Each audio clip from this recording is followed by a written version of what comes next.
Tertúlia. Meu boa tarde aí para todos. Hoje nós temos a evitação da evitação. Dentro da conviviologia, que é o ato efeito evoluído de a consciência lúcida eliminar o posicionamento emocional, animal, instintivo e imaturo de repúdio à individualidade com a qual não simpatizou desde a primeira vista e com quem decidiu cortar relações de definitivo, de modo irrevogável, sem manter quaisquer relações pessoais ou mesmo chegar mais perto. Mas, ao contrário, enfrentar e encarar a assistência interconsciencial, pessoal e alheia necessária, dominando os sentimentos primitivos de aversão, antipatia, ciúme e inveja, acolhendo a consciência com respeito, compreensão, atenção e mega fraternidade desassediadora. Observa que eu estou falando também de consciência, não é só pessoa humana, não. A evitação da ação capaz de evitar consequências negativas. A evitação da inimizade. A evitação das repelências interpessoais. A evitação da hostilidade. A evitação do desprezo. A evitação do comportamento aversivo. A evitação da indiferença, a evitação da exclusão, a evitação do gelo, o ato evoluído de jamais cortar relações com qualquer pessoa, a atitude fraterna de permanecer de braços abertos, mesmo com a pessoa distante, o ato de jamais fechar as portas, o ato de evitar ficar de mal, o ato de evitar virar a cara, o ato de fazer as pazes, a anticonflitividade, o afastamento profilático, somente quando em função de outras pessoas assistidas. E por aí vai. Ainda tem mais uma série de considerações aí. Isso é na fatologia.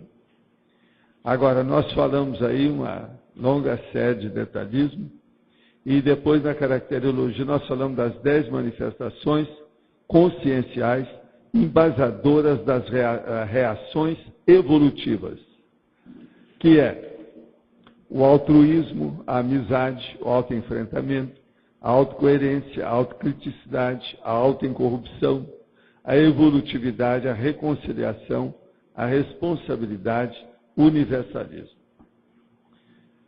O amor equilibrado e lúcido capacita a consciência assistente autoconsciente para o acolhimento, esclarecimento e o encaminhamento fraterno das consciências arredias, carentes e doentias. Você já substituiu no dicionário afetivo as 4 palavras ressentimento, ódio, rancor e vingança pelos 4 termos evolutivos: intercompreensão, fraternismo, perdão e acolhimento? Quais os frutos colhidos por você nesse auto-enfrentamento? Eu quero dizer para vocês que esse é o nosso verbete 1019. Eu quero dizer que eu tenho 116 acima dele.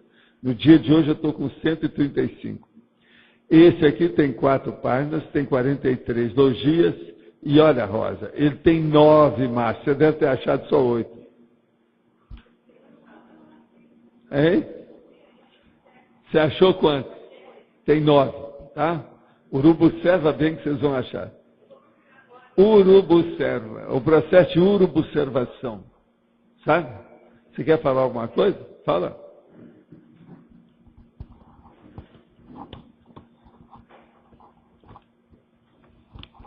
Só queria tirar uma dúvida dentro dos máximos. Por exemplo, na sinonimologia, pode ter uma enumeração dentro. Por exemplo, aqui o senhor colocou o item 1, 2, o 3, até o item 7. Não, mas essas aí nós não contamos, não. Não conta, né? Conta Existe só como alguma, uma. mas essa a gente não põe como máximo, não. Agora, tem uma aí chata, que está dentro da fatologia, que é a enumeração lá, ó. Rejeição, malquerência, animosidade, hostilidade, repulsa, essa sim. Você observa uma coisa, mas vocês bobearam. Agora veja, porque essa aí é muita coisa. Quando há certas enumerações que a gente põe, às vezes, dessa corrente, que está dentro da numerologia horizontal, elas têm vírgula. Essa tem vírgula, essa tem vírgula. Então é só um prolongamento, é igualzinho na definologia. Agora, gente, nós temos aqui umas perguntas sobre interassistenciologia. Como devemos agir quando somos abordados por pedintes que pedem dinheiro para comprar comida ou remédios? Um pedinte me abordou e pediu dinheiro para se alimentar. Não dei e depois me senti mal, pois parece que realmente ele está com fome. O que fazer, já que a maioria não usa de parapsiquismo para sondar as pessoas e ver se aquilo é verdade ou mentira? Olha, existe a técnica do paulistano, que é muito antiga, e que eu já usei também lá em São Paulo. Que é o seguinte, você pega uma porção de quilo de comida, ou pode ser desde biscoito até arroz, feijão, etc., e coloca no carro. A hora que para, os caras vêm pedir, você não dá dinheiro, você dá 1 quilo de comida para ele. Isso é técnica de 4 décadas lá de São Paulo. Agora, o melhor que tem é, se você puder, no lugar que você vai, se isso está sempre ocorrendo, o povo te pedir, leva algum dinheiro e dá para eles, que a sua consciência vai ficar melhor. É sempre melhor a gente dar do que deixar de dar. Isso é uma regra. Outra pergunta. O horário que escolhi para fazer a TENEP mostrou-se inapropriado. Posso mudar o mesmo? É lógico. Agora, escuta o seu amparador. Vou viajar no fim do ano. Posso fazer a TENEP onde vou ficar ou teria que ser somente na minha casa? Segue fazendo a TENEP. Te vira. Vê se você conquista as simpatias dos lugares que você passar para a TENEP, porque senão você vai pegar os assediadores intra e extrafísicos no seu trabalho fora da sua casa. Quem indicou esse site foi o Plínio, terapeuta que está acompanhando o internamento da minha filha. Ela está com 12 anos e começou com bulimia em março, passando depois para anorexia. Esteve internado em hospital clínico mês passado para sair do quadro de desidratação, mas veio piorando muito esse último mês, inclusive no quadro de autopunição, se machucando com faca, tesoura, se arranhando, ficando por vezes transtornada no comportamento, falando com muita raiva, virando todo o quarto do avesso e escrevendo ameaça nas portas do guarda-roupa. Ela sempre foi uma criança muito calma, sensível, interessada nos estudos, uma criança feliz, que vimos mudar bruscamente de comportamento em poucos meses. Preciso muito de sua orientação para o caso. Primeira coisa, tem tóxico nisso? Eu sou quase apostando que tem, mas é bom verificar. Mesmo que fale que não tem, olha que vai ter. Isso aí deve ter alguma coisa de tóxico que levou a menina a ficar alterada, os assediadores pegaram depois. Ela está com assédio. Fala com o Plínio para pôr o arco voltaico nela toda manhã. E olhar bem, ela não deve ficar muito sozinha, essa menina. Deve ter gente sempre companhia com ela, tá? Agora, o transtorno alimentar pode ser uma coisa muito séria. Precisa examinar isso aí com calma. Como é que ela está no transtorno alimentar? Com essa idade, isso é perigoso. Agora, aqui outra pergunta. Na fatologia nona linha, a ação pessoal da fraternidade, mesmo do contrafluxo do ódio grupal, ético, corporativo, partidário ou coletivo. Poderia exemplificar alguns desses casos de fraternidade em relação ao grupal, corporativo e étnico?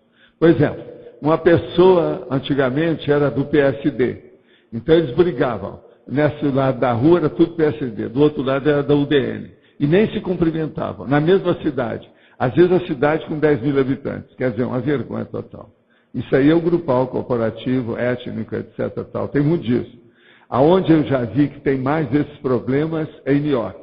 Teve uma época, por exemplo, que eu não descia jamais de carro quando a gente passava no Bronx, lá em Manhattan, em New York. Porque era um perigo. Qualquer descida, eu ser branco e usar branco. Aquilo era um perigo. Eles podiam me atacar lá dentro. É um processo étnico. Eu tive pressão por ser branco, barba branca e roupa branca em New York, até de taxista. Eu já expliquei isso aí. De modo que essas coisas existem. Uma outra coisa que eu quero dizer para vocês. Dia 14 de dezembro, daqui a um mês, nós vamos ter a prova de conscienciologia. Hoje já vai ser passada uma listagem para ver quem é que vai fazer a prova. Aquele que não passar é mulher do padre, tá certo? Eu quero ver isso aí. Aquele que não assinar o papel que vai ser passado. Quero ver quem é que vai participar dessa prova.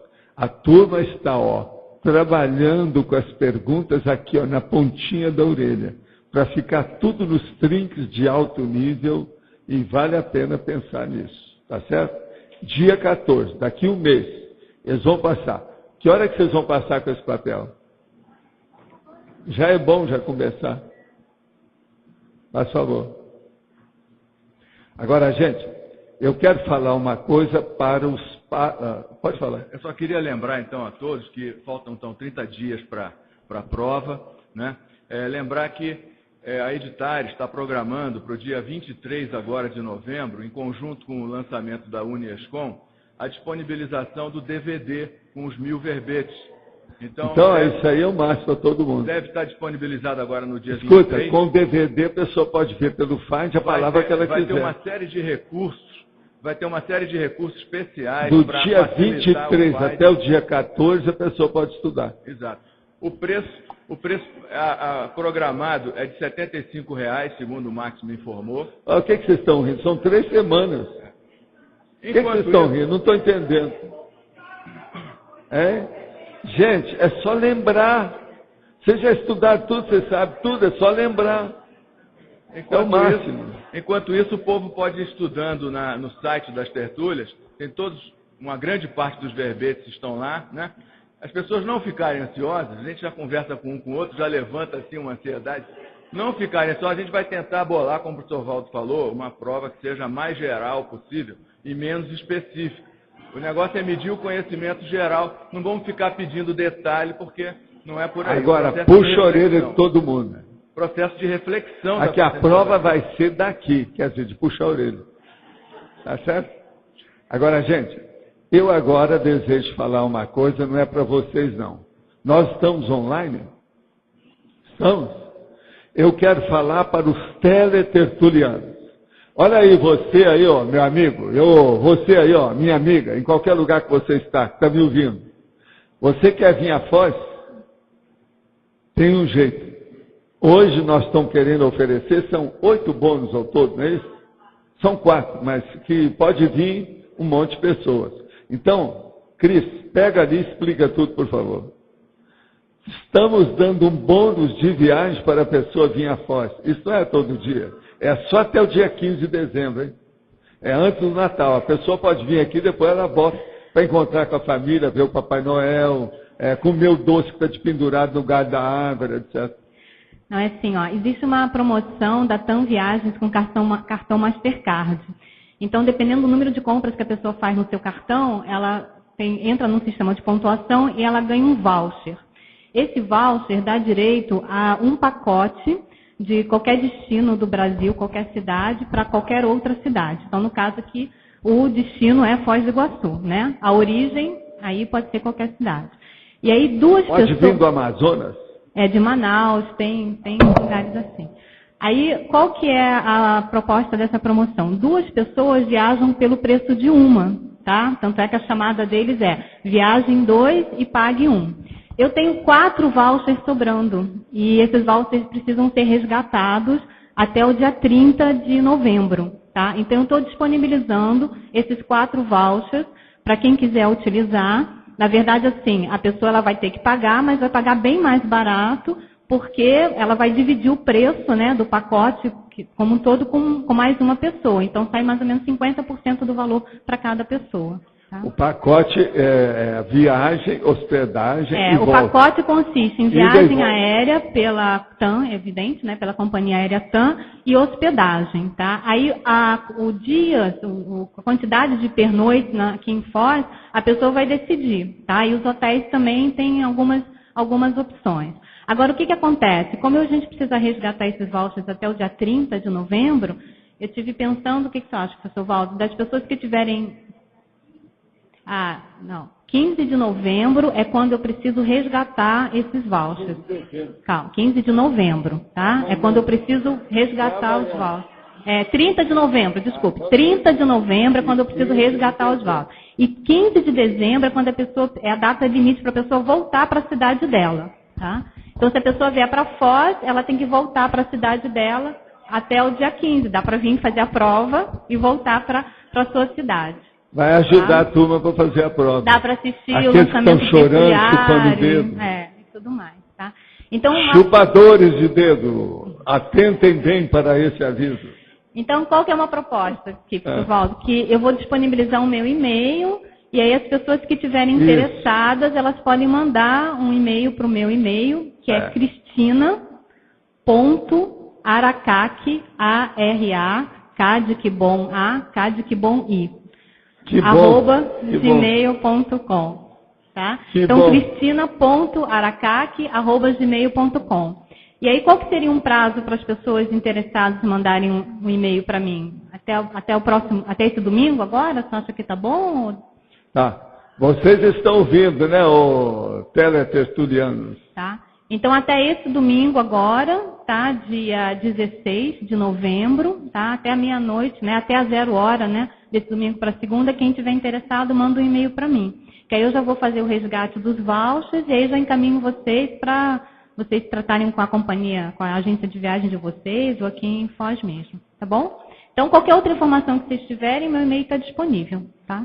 E se tiver muita gente, mais do que o número de vouchers, aí a gente estabelece um critério de, sei lá, de sorteio, né? Aí a gente vem aqui, deixa tudo bem claro, transparente, de como é que está sendo... Bem democrático.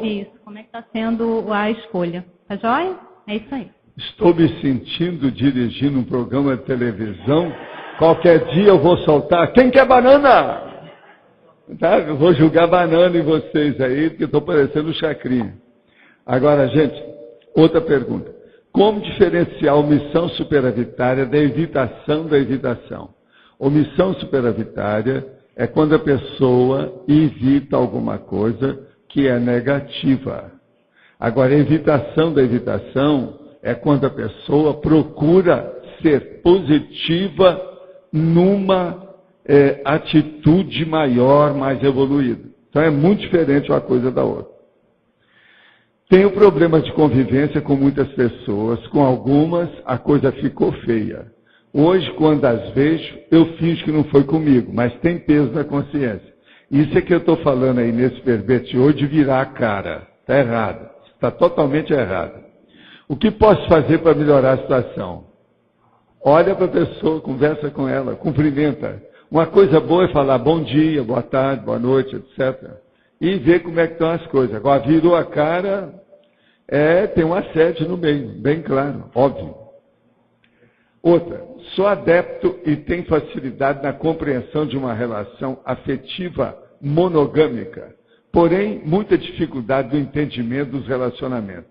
A pessoa é adepta de quê? Não entendi. Dos relacionamentos abertos, onde o casal permite tranquilamente experiência fora do relacionamento. Sei. Quer dizer que então você é adepto do amor livre, é isso? É o contrário. Então, sou adepto e tenho facilidade na compreensão de uma relação afetiva monogâmica. É favor à monogamia e contra a poligamia, é isso? Porém, tem muita dificuldade no entendimento dos relacionamentos abertos, onde o casal permite tranquilamente tal. Certamente a imaturidade da minha parte dificulta esse entendimento. Olha, eu não acho que é imaturidade, não. Eu acho que é uma maturidade. Você está agindo corretamente. As pessoas, querendo ou não, têm que ser monogâmicas. Quem é poligâmico é bicho. Porém, os adeptos de relacionamento aberto sofrem de alguma patologia afetiva? Obviamente. Por quê? Eles não têm constância, eles não têm segurança, não têm satisfação afetiva sexual. Está na cara. Uma pessoa que fica aí na prostituição o tempo todo é porque não tem. Não há uma noção de sexomática, de modo algum. Você tem alguma recomendação para eu trabalhar essa compreensão? Sim. Mostre o exemplo da sua monogamia, como você vem fazendo, e mostre aquelas pessoas que você conhece, que estão dentro do... tem vários nomes para isso, não é isso? Que estão dentro desse processo poligâmico, que isso está errado.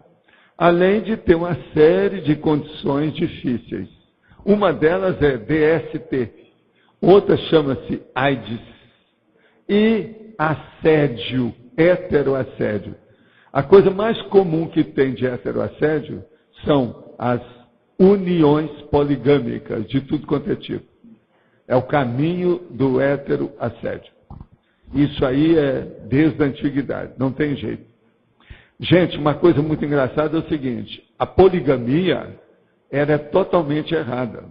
As pessoas só têm um órgão sexual. A poligamia é para a pessoa ter mais. Todo mundo só tem um órgão. Isso mostra que a monogamia, que é a base de tudo. Tudo que a gente vai contra a biologia humana dá problema. De modo que devagar com isso. Não adianta vir falar com aquele meu professor que falava aquele negócio que eu já falei para vocês. Que ele falou que a biologia estava errada. Que todo homem devia ter uma série de pênis igual um cinto cheio de pênis pendurado na barriga. Para funcionar conforme a hora um, conforme a hora outro. Quer dizer, ele então, tinha uma tendência poligâmica. Ele era professor de uma cadeira de medicina. Mas gostava de falar isso para a turma, né? Os acadêmicos, etc. Tal, aquilo impressionava. Tal. De modo que existe disso. Eu estou falando que aí são as coisas da academia, da universidade, tem de tudo, né? Universidade e paraíso é a mesma coisa. Universidade e inferno é a mesma coisa. Depende da hora, devido às guerras de nervo. É isso? Faz favor, Álvares. Professor, boa tarde. Boa tarde. Aqui na 8ª linha da fatologia, o senhor coloca aqui a intenção patológica, ciúme e aversão. Não entendi. É intenção mesmo? A intenção patológica, ciúme, aversão. É intenção ou seria interação aqui? É intenção patológica. A pessoa tem muita intenção patológica. Ela tem ciúme, depois chegou na aversão. A pessoa começa a ter ciúme da outra. Daí a pouco ela tem uma aversão total. E aquilo vai ficando. Isso é uma intenção, uma intencionalidade, e é totalmente nosográfica. É uma loucura. Entendi. Tá certo? Outra coisa, isso mostra que a pessoa é insegura. A coisa mais séria que a gente divide por aqui é insegurança, ciúme e aversão. Fazer um trio. Quer dizer, no caso, um trinômio patológico. Entendeu? É o mais comum. Porque todo ciúme mostra a insegurança da pessoa. E que mais? Na página 27, aí, na parafatologia, o senhor poderia falar um pouco mais aí sobre os deveres decorrentes da autovivência da TENEPS? O que é? Os deveres decorrentes da autovivência da TENEPS? Uhum. Olha, os deveres é bom você olhar no manual da TENEPS, está tudo escrito lá. Uma coisa muito boa como dever, que ajuda demais a pessoa, é ela, no fim do dia, ela dá uma geral em tudo que ela fez durante o dia, o que ela agiu errado, para ela poder melhorar. E se ela agiu errado com alguém, ela exteriorizar energia benéfica para aquela imagem da pessoa. Isso aí ajuda essa pessoa a ampliar a assistência extrafísica. Vale a pena pensar nisso. Ok. E aqui na tecnologia, a última o senhor coloca aqui, a técnica da reeducação para... A educação para a paz universal. Aí está faltando lá, né? É para a paz. Perfeito. Tá certo? Eu acho que lá nós já corrigimos isso aqui. Eu vou pôr.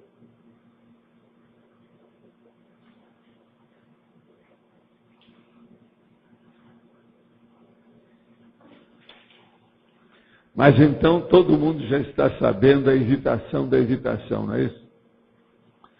Eu acho que está todo mundo sabendo o que se passa. Como é que é?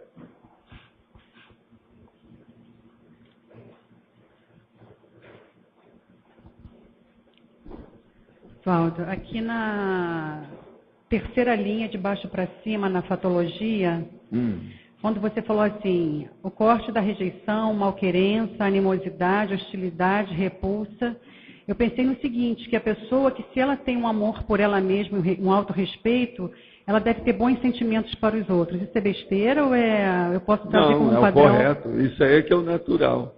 Isso aqui é a fraternidade. A gente foi criado para isso. Tudo nosso caminha para a honestidade. Todas nossos esforços têm que seguir para a cosmoética. E o certo da cosmoética é a mega fraternidade. De modo que todas essas coisas de raiva, ojeriza, repulsão... Começa primeiro na própria pessoa, está tudo né? errado. Está tudo dentro dela. Né? E a gente tem que ter a solidariedade da convivialidade fraterna. A gente entender os outros, começa por aí. Tá certo? Obrigada. Falar em convivialidade fraterna, eu quero dizer que amanhã, às 10 horas, eu estarei no discernimento para participar do summit que vai ter sobre as coisas das ICs. Todo mundo que está interessado aí em alguma coisa, é bom comparecer amanhã lá, né? Eu acho que eles chamaram todo mundo, ou pelo menos mandaram falar com muita gente sobre isso, não foi? 10 horas é o meu horário que eu estarei lá. Lá começa às 8h30, não é isso? 10 horas eu estou lá. Vamos ver o que vai dar. Pode falar. Na página 26. Sim. Fatuística, penúltima linha. A pesquisa da interprisão grupo kármica ainda não identificada. O caso é o seguinte, a pessoa, às vezes, ela tem uma interprisão, ela está presa aos outros, ela reclama daquilo, ela xinga o mundo por causa daquilo, mas ela não interpreta a condição dela. Por que aquilo acontece? Porque ninguém perde ninguém. De modo que se ela está junto de uma pessoa, é que tem sua razão. Então, essa interpretação da interprisão grupo kármica é uma necessidade que um largo número de pessoas precisava de assumir e ver como é que é. Uma outra coisa, se uma pessoa nunca estudou interprisão grupo kármica, é bem possível que ela tenha alguma, mesmo que seja mais superficial, e que ela não sabe. A gente tem que estudar isso. Agora, a gente vê a interprisão grupo kármica através de um convívio constrangedor. Se tem alguém que você é obrigado a conviver com essa pessoa, e esse convívio, essa presença constrange você, mostra que tem uma maneira fácil de avaliar a interpretação do cara. Tá certo? Você está entendendo? Mas então, Dom Arlindo. É na fatologia, a 7ª linha. Sim. O afastamento profilático. Profilático somente quando em função de outras pessoas assistidas. Quando a gente, às vezes, tem um grupo de pessoas, você, às vezes, em função de algumas pessoas ali, você tem que se afastar temporariamente para não criar problema entre elas. E isso é um problema daquele princípio cosmoético. Entre os vários males, a gente fica com o menor. Então, num caso desse, às vezes, é melhor a pessoa se afastar. Mas são casos assim mais graves, é isso? São casos assim mais graves e quase sempre assim, mais esporádicos, né? É de contingenciamentos, algum percalço, algum processo de circunstância mais grave. Agora, aí pela sociedade também, o afastamento de, vamos dizer, de pessoas perigosas, de grupos, também... É lógico, a gente tem que afastar, né? É o jeito. Outra coisa, é bom a gente afastar certos trajetos, itinerários, que você vai com o carro, evitar certas ruas, porque hoje, principalmente no Brasil, até a cidade do interior, já tem áreas que não são turísticas. São áreas do governo paralelo, dos narcotraficantes, dos criminosos, dos marginais, dos mafiosos. Então, esses lugares devem ser evitados. Aqui em Foz mesmo tem muita rua que é bom evitar. Agora, a maioria da cidade do Brasil, as periferias, sempre merece um ponto de questionamento. Eu devo passar por aqui ou não? Uma coisa boa é o GPS, né? Aquele do carro. Aquilo é uma beleza. Agora, eu lembro que pela imprensa eu vi muitos casos em São Paulo e Rio, por exemplo, a pessoa entra numa favela, pois é. de bobeira. Agora, veja, ela entra sem eu querer, acho que o GPS é um recurso desassediador. Ninguém ainda escreveu sobre isso. Alguém precisa descrever. O GPS. Agora, é muita gente que ainda não conhece o GPS.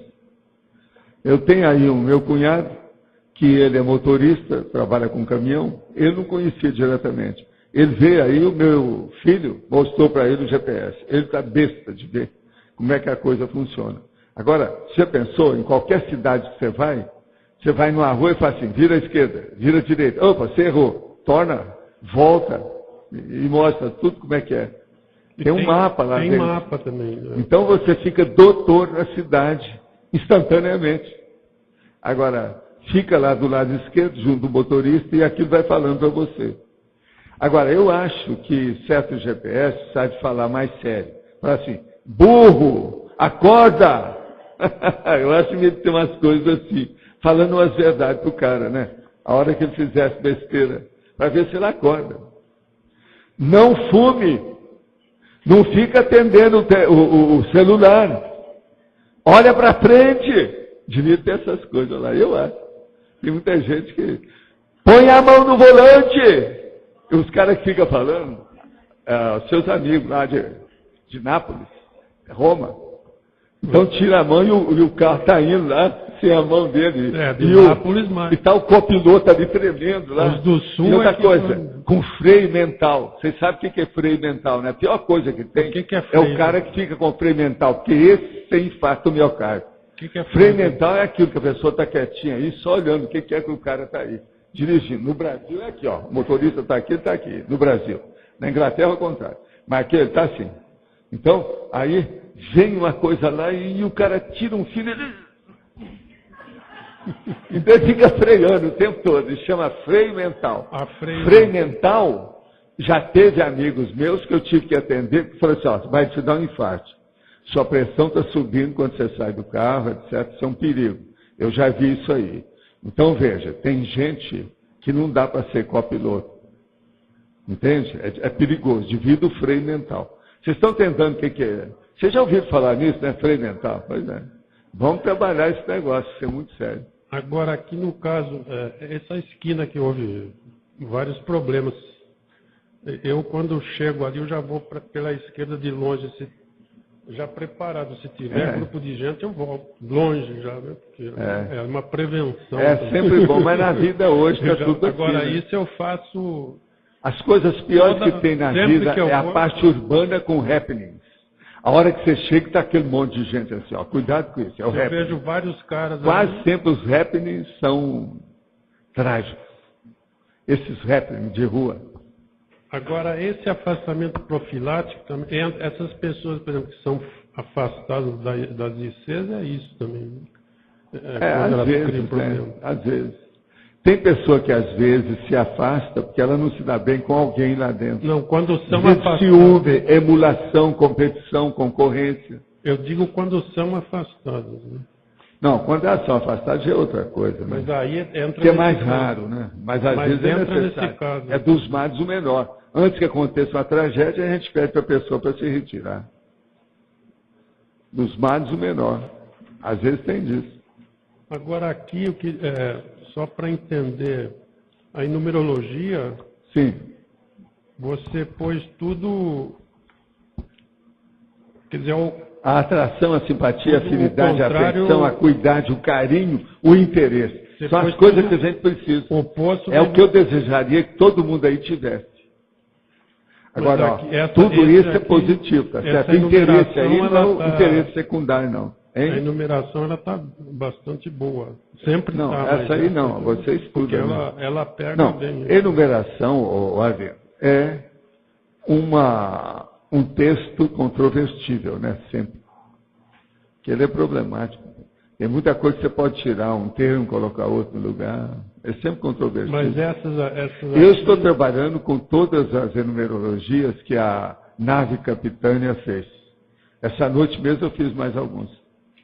A maioria que ela fez, eu estou de acordo. Alguns eu mudo, outro conceito, etc. A Tânia é especialista já em A Tânia é especialista. Agora, ó, você vai falar com ela, você tira o chapéu primeiro. Tá certo? Ela é a nave Capitânia. Essa aqui ela eu que nos gostei dirige. porque ela vai direto ao assunto aqui. Vai. E tem uma palavrinha só, né? Ela marca bem. Pois é, isso aí é para fazer pensar. Mas então, Aqui em tecnologia, Pois não. na página 27, Sim. no final da segunda linha, a técnica da desassedialidade direta. O que é desassedialidade direta é a hora que você mexe no arco voltaico, fala com a pessoa, põe energia em cima dela, entende? Dá um copo d'água para ela, isso é desassedialidade direta. E fala tudo, expõe tudo, mostra tudo. Porque tem muita desassedialidade que não é feita assim. Agora, ali, você quase sempre, você joga energia, vem um aparador e leva o assediador. O que você não está entendendo? É diferenciar mais a direta da desassedialidade. Uma desassedialidade, por exemplo, também, que é direta, é da própria pessoa consigo mesma. Como é que é, ó, Flávia? Como é que é a sua técnica? Você não quer falar? Pega o microfone e fala. Ela está estudando isso esses dias, hoje mesmo ela está me falando. Estou passando um pente fino na minha manifestação, estou vendo, estou identificando assédios e conexões que eu faço de trafares meus, que eu evoco consciências doentes para o meu lado. Aí estou fazendo uma leitura e um estudo sobre isso, para poder parar com essa manifestação através da autoconscienciometria, né? E poder me libertar desse processo, dessas evocações. É um autodesassédio que eu estou tentando fazer. Isso é direto? Esse também é direto, é ela que está fazendo por si. Você pode fazer o direto para você, pode fazer o direto para outro, que é o heterodesassédio. Agora, tudo pode ser direto. Agora, o autodesassédio direto é mais ou menos isso que ela está fazendo. Uma coisa muito boa é a reflexão, é o estado vibracional, é a exteriorização de energia, é o caminho, assistência. Penetre. Sempre ajuda, né? Tá certo? Então, Rosa.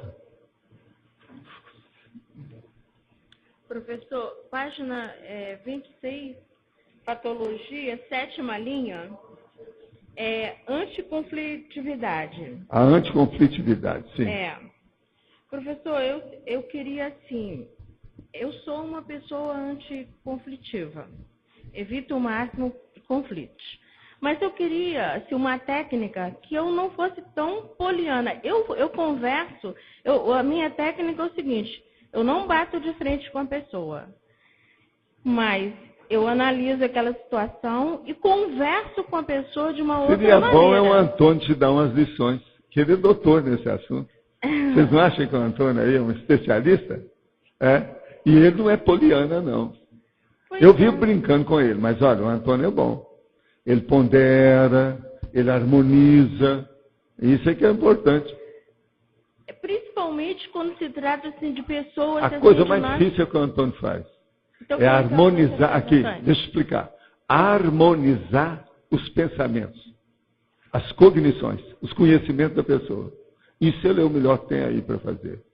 Ele harmoniza os conhecimentos da pessoa com aquilo que ela está fazendo. Por exemplo, eu ainda não vi ninguém que chegasse e desse um tapa na cara nele, com todas as observações e objurgações técnicas que ele faz dos textos das pessoas. Ninguém nunca te deu um tapa, né? Pois é, ele é o máximo. Porque ele pondera, ele vê o que é que não está certo, como é que é. Porque, na hora, uma coisa é você fazer uma observação, viu, Antônio? Para a emoção da pessoa.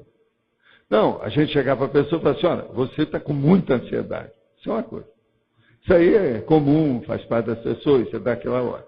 Agora, outra coisa é você chegar para ela e falar assim, olha, aqui seria bom você mudar, porque o texto que você escreveu está confuso. Não está dando, está incoerente. E é isso que ele faz. Esse é o mais difícil que tem. Entende? Então, por isso que eu estou falando que o Antônio é um bom exemplo dessa situação. Isso na mesma hora, imediatamente, né? Não, e aquilo tem que mudar. A pessoa tem que sair do bloco, como eu falo. Ela está num nível, ela tem que passar para outro, imediatamente. Ela não pode ficar ali enrolando, ou querendo se tapear. Isso aí não dá certo. Se for assim, é melhor deixar a pessoa para lá. Deixe ela com os problemas dela, porque ela não quer saber de ajuda. Professor, principalmente quando se trata de pessoas assim, tipo assim, profissionais que nós contratamos para nossa casa, tipo pedreiro, assim. Aí vai a primeira vez, vai a segunda, aí fica enrolando. Não, a melhor coisa num caso desse é dispensa e arranja outro. E aqui em Foz eu preciso disso porque a prestação de serviço às vezes peca um pouquinho.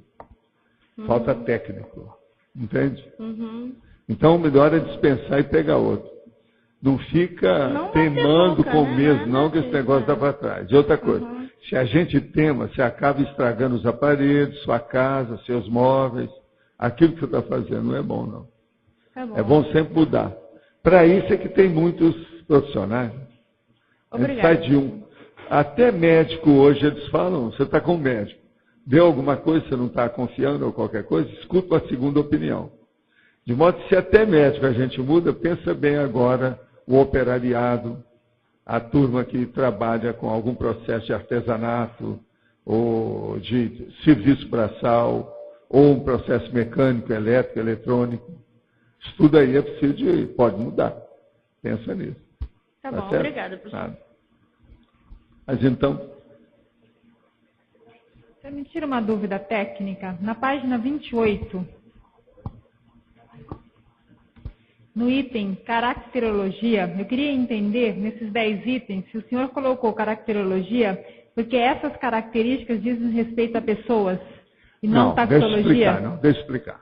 Taxologia, quando eu uso, é para falar sobre os elementos sem vida. Caracterologia, quase sempre, é aquilo que tem vida ou que faz parte da personalidade da pessoa. Aqui, por exemplo, a maioria aqui é de personalidade. Altruísmo, por isso, né? Amizade, autoenfrentamento, autocoerência. Só de auto tem 6. Sim. 60% está com auto. Entendi. Então tudo é caracterologia. Agora, caracterologia, eu uso vários tipos para expressar caracterologia. Personologia, perfilologia, tipologia, tudo é caracterologia para mim. Agora, o que eu uso mais é perfilologia, que tem até uma divisão do verbete com esse nome. Entende? Mas isso faz parte do serviço. Agora, o outro que eu uso muito é hominologia, mas aí já baseado na especificação conscienciométrica do latim para a personalidade. Entendi. Então a gente especifica a pessoa em latim, aquilo que é o melhor, aí, no caso, que está mais adequado. Você entendeu? A caracterologia, no caso, vem de caráter. Ou pessoas, do caracteres, né? dos caracteres. Que é a pessoa e os atributos da pessoa. Tudo é caráter e caractere. Está entendendo? Obrigada. Mas então... Professor, aqui na recepção, às vezes a gente nota assim, umas posturas bem hostis assim, de alguns voluntários. Todo mundo que está numa recepção de guichê ou num telefone, tem gente contra, porque eles descarregam nessas pessoas. Mas aí quando a gente vê assim de fora essas posturas de gente que está aqui todos os dias, certo. A gente fala alguma coisa, faz uma intervenção, ou assim, Não, vai através sempre do a gente tem evento. que falar. E você tem jeito para isso. Você deve falar, porque isso é um processo de educação. Você sabe que, a rigor, isso é um trabalho tarístico, né? É uma tarefa de esclarecimento. Dos mais sérios que tem, que é o que a pessoa precisa mais. Se ela está ruim, ou se ela é péssima na convivialidade, você já pensou o que ela não precisa nas outras áreas? Essa é que precisa de mais assistência. Porque eu pensei assim, às vezes a pessoa chega lá, ela não fala nem oi, nem bom dia. Às vezes ela pede, a chave está aí. Sei. Aí às vezes eu penso, bom, então vamos falar gente, não, bom isso aí dia não tem pra nada. ela. Uma outra coisa, o problema da pessoa mudar o bom dia, esse negócio todo, o oi, às vezes é melhor. Você está entendendo? Todos os dias, para variar, porque todo dia chegar lá e falar bom dia, parece macaco. Não, mas todos os Eu, dias... por exemplo, não cumprimento as pessoas só com bom dia. Você já notou? Já. Eu falo oi, Oba. já vou direto aos finalmente. A vida é assim. Agora, sempre foi assim. Nunca ninguém me bateu por causa disso. Tá certo? De modo que vale a pena, funciona. Então a intervenção é só quando uma coisa é mais séria, assim, esses detalhezinhos. Agora, para cumprimentar, você fala ave, viva, howdy. Por exemplo, a turma que às vezes gosta muito, tipo americano, é howdy, que é do Texas, é o povo granfino do Texas, aquele de chapelão. Howdy! É a coisa mais avançada que tem de cumprimento. Agora, uma coisa boa assim, uma banana para você, é um bom cumprimento também. Conforme o dia, conforme a hora, conforme a pessoa. Tchau. Tchau, italiano. Tchau. Pois é. Nada de buongiorno, né? Tá entendendo? Então, isso aí, às vezes, a gente tem que entender o cumprimento. Oi é de criança, né? Oi. E a meninada aí gosta. Oi, oi, oi. É o jeito. Agora, ó, eu gosto, às vezes, por causa da minha idade, eu gosto de poupar meu laringo-chakra. Então, às vezes, eu só faço isso. Outra hora, sim. Agora, ó, o político de alto nível faz assim. Tem que ter panca, tá certo? Isso aí é o Fontinelli que faz assim. Fontinelli. Então tá bom. Tá certo? Mas então, Ariel. Sr. Valdo, página 27, legislação, a lei da empatia. Essa lei está... A lei da empatia, sim. Está implícita. A lei da empatia é você. Por exemplo, você está com a camisa que está escrito open, em cima do coração. Isso, aberto. Isso é empatia. Quer dizer, eu tenho o coração aberto. Olha lá, ó. Vira lá para o povo ver sua camisa. Open. Agora, nas costas também. Olha lá. Olha lá. Então, ele tem o coração aberto, que está em cima do coração. Isso aí é empatia. Tá. Mas, por exemplo, extrafisicamente existe uma lei que envolve o processo da empatia, o processo emocional. Existe tudo, que é o problema do convívio. Você tem um convívio milenar comigo, por isso nós dois nos damos bem. Se fosse um convívio, às vezes, de 10 anos, né, apenas de uma década, seria um convívio decadente. Que deu o Jarbas. Isso é para o Jarbas que gosta dessa. Quer dizer, um convívio decadente de apenas uma década. Isso não vale nada. Tem que ser um milenar. Tá certo? Aí, lógica é lógica. Até nos trocadilhos tem que ter uma lógica total. Essa, nem o Antônio não pode dar conta, né, Antônio? Essa você não pode dar. Decadente. Mas o que mais? Sr. Valdo, aqui na página 29, na frase enfática, você colocou a questão do amor equilibrado. E luz capacita a consciência. Aonde é que está aí que você falou? Página 29, na frase enfática. O que chamou a atenção para mim foi: o amor equilibrado e lustro capacita a consciência assistente. Autoconsciente. Autoconsciente. Tá. Mas, por exemplo, para o acolhimento. O que você quer? Eu quero saber o seguinte: a consciência assistente, o amor equilibrado é um pré-requisito básico para essa condição. É isso? Porque uma pessoa, como é que ela vai fazer acolhimento, esclarecimento e encaminhar a outra se ela não tiver um certo equilíbrio? Ela vai, é um cego carregando outro cego, todo mundo vai cair. Tá certo? É porque aqui, por exemplo, o senhor qualificou, colocou o amor equilibrado. Sim. Não é só amor. Amor é uma droga imensa. Olha, tem rios e mares de água falando de amor debaixo da ponte. E tem montanhas de Himalaias falando também de amor. Tudo besteirada de amor. Amor é uma palavra prostituída. Então a gente tem que colocar um qualificativo. Amor equilibrado. Pelo menos a pessoa já pensa alguma coisa. Já não vai pensar que é amor prostituto. Você está entendendo? Amor mafioso. Amor com a síndrome de Estocolmo. É um amor diferente. Não é um amor genuflexo. Não é um amor de sadomasoquista. Ou sadomasoquista, entende? Entendi. É um amor. Que amor hoje, o que é amor? É tudo. Amor. Ou uma pessoa xinga a outra. Não, meu bem, isso aqui é carinhoso, é amor. É meu amor por você. Outra, chega a pessoa, está abraçando e ela começa a chorar. Mas por quê? É o meu amor, são as lágrimas de amor por você.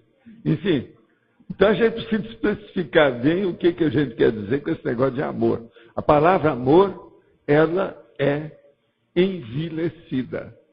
Sabe? É vil. Está prostituída. Você entendeu? Essa foi a intenção. Agora, gente, nós temos aqui algumas perguntas. Qual o primeiro passo para começarmos a caminhar para a retilinearidade pensênica? O primeiro passo é a pessoa começar a raciocinar, a pensar e a pensenizar mais do que falar. Então ela começa a pensar mais antes dela falar qualquer coisa. E ela começa a pensenizar o que ela vai falar. Não, eu vou falar essas palavras. Com isso, ela vai começar a ter retilinearidade do pensamento, porque o pensamento vai ficar mais lógico, mais correto, dentro da cosmolínea, quer dizer, dentro do processo do fluxo do cosmos. E ela não vai fazer nada de circumpensene, ou aqueles processos da pessoa ir por trás, por fora, sair do acostamento para chegar no objetivo. Ela vai em linha reta. Isso é que é a retilinearidade do pensamento. Agora, a primeira coisa é o modo da pessoa pensar antes de falar. Uma pessoa, para ter retilinearidade do pensamento, ela não pode ser precipitada, não pode ter assodamento, não pode ser impulsiva. Ela tem que ser mais tranquila, senão ela não consegue isso. É impossível. Como evitar conclusões erradas, precipitadas a respeito de retrocognições e ou repercussões a respeito de personalidades históricas? Exemplo, Nikola ou Tesla. Sempre que vejo alguma matéria ou conversa a respeito desse personagem, tenho banhos de energia, dentre outras sinaléticas positivas. Ainda não achei outras variáveis a ponto de chegar a alguma conclusão. Como avaliar isso? A primeira coisa, você tem que perguntar para você se você gosta de física. Segundo, se você gosta de energia. Terceiro, se você mexe com eletricidade. Quarto, se você já leu muita coisa sobre o Tesla. O Tesla, para muita gente, ele é ídolo, ele é um ícone, ele é um herói, ele é uma opção de coisa nesse sentido. Se foi, o que você sente é isso. Agora, devido aos seus processos, tem que examinar mais detalhes. E começa por esses dados que eu estou falando aí.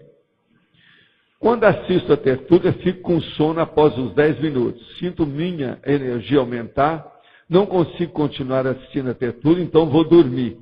Quando acordo, me sinto bem, um calor pelo corpo inteiro e sinto também como se tivesse um óleo por dentro do meu corpo e a sensação boa. Não consegui assistir toda a tertúlia, isso será assédio?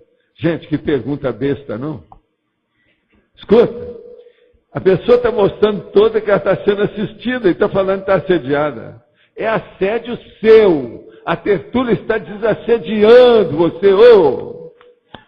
Bate aí na cabeça e pergunta, anybody home? Tem alguém aí dentro? Olha só, não consegui assistir toda a tertúlia. Isso será assédio? Eles estão fazendo assistência devido à energia que está chegando a você. Os assediadores fazem pressão em cima, porque eles têm um plug em você, estão com a tomada ligada. Agora, você vai dormir, os amparadores devem estar trabalhando com você na hora que você dorme, por isso você está acordando melhor. Agora, a primeira coisa que você vai fazer, trabalhe bastante com a energia. Durma um pouco mais do que o seu habitual. Pelo menos fica na cama quietinho. Depois você vai ver a tertúlia. Agora, na hora que você for ver a tertúlia, veja se você não durma. Não pode dormir, não vai dormir. Procure manter lá o foco. Procura fixar o que a gente está falando. Isso vai te ajudar no processo. Agora, veja se você tem banho de energia. A hora que você começar a ter banho de energia agradável, confortável, mostra que você já está mais ou menos consciente do amparo, da assistência que você está recebendo. Quem tem sono na tertúlia é igualzinho quem tem sono, por exemplo, numa sessão de dinâmica de energia. É a mesma coisa. Ou num curso nosso de trabalho de parapsiquismo. Se uma pessoa chega lá e tem sono, é porque ela está sendo desassediada. Ela está com bloqueio aqui, ó. O processo é bloqueio de energia negativa na cabeça. De modo que siga isso que eu estou te falando, que isso aí é o início do princípio do começo. Você está começando a melhorar. O caminho é por aí. Gostaria de saber se a prova de conscienciologia pode ser feita pela internet. Os teletertulianos vão ter acesso ao evento? Está aqui, ó. Antônio, é bom você chegar e você mesmo responder. O Antônio é um dos professores titulares do assunto. Por favor, isso vai ser bom.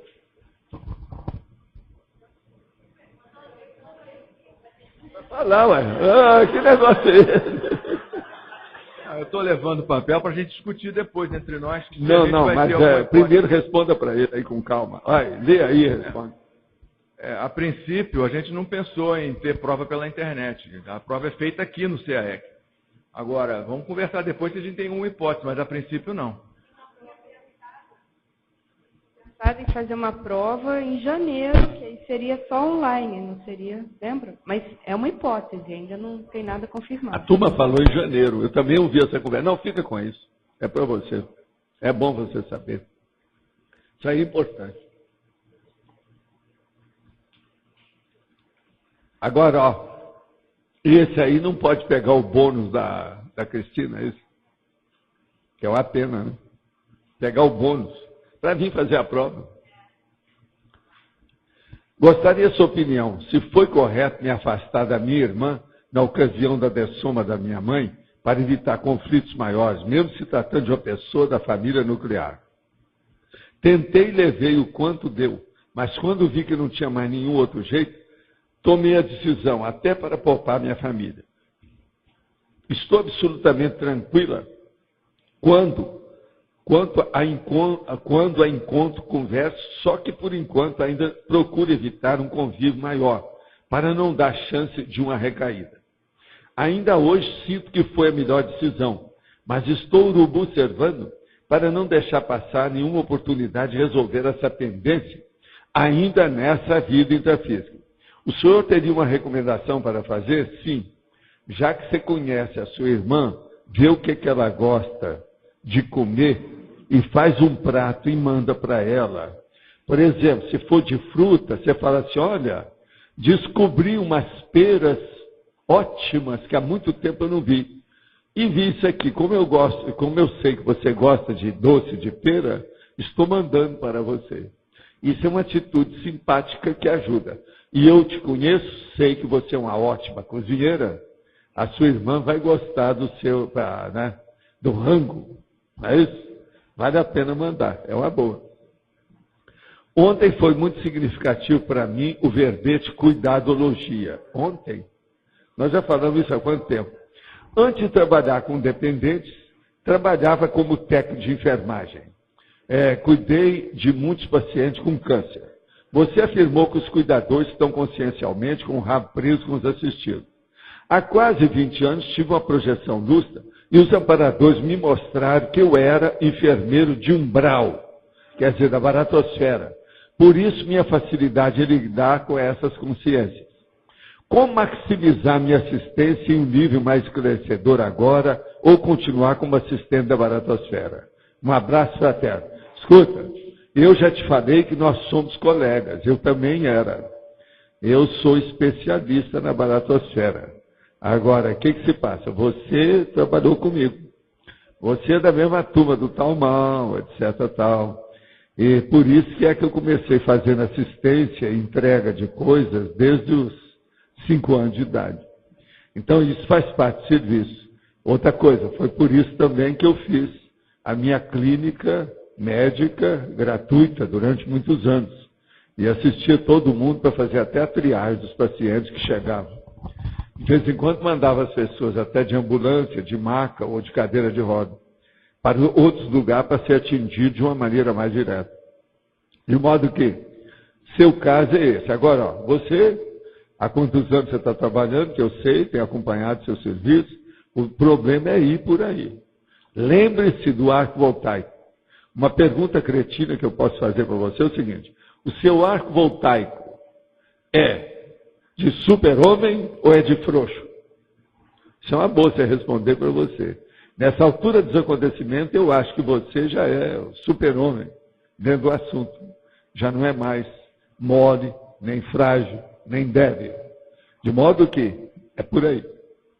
Outra pergunta. Gostaria de saber se todo sentimento de repúdio, antipatia ou aversão está sempre relacionado à inveja ou ao ciúme. Não. Tem coisa que é o ódio mesmo, franco, total, que a pessoa está contra a pessoa de uma maneira total. Veja só o que acontece até em certas etnias que tem a pena de morte, que tem a pena de talião, que tem uma série de coisas. E então, não é só de uma pessoa, às vezes é de um grupo, é de uma etnia inteira, é de um povo inteiro. Essas coisas todas existem.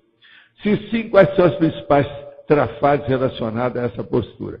Os principais trafares relacionados ao problema de repúdio, além da inveja e do ciúme, são todos aqueles trafares gerais que existem na natureza humana. Que a gente, se for relacionar, nós vamos ficar o resto do dia falando aqui o que é, né? Que é muita coisa que tem. Relacionar trafar é fazer uma nova enciclopédia, não é isso? De modo que tudo isso é que leva a pessoa a ter repúdio. Mas não é só inveja ou ciúme, não. Esses é que são muito comuns e que a gente pode falar sem ofender. Porque tem outros que a gente for falar vai ofender, não é isso? Não dá certo. Por favor.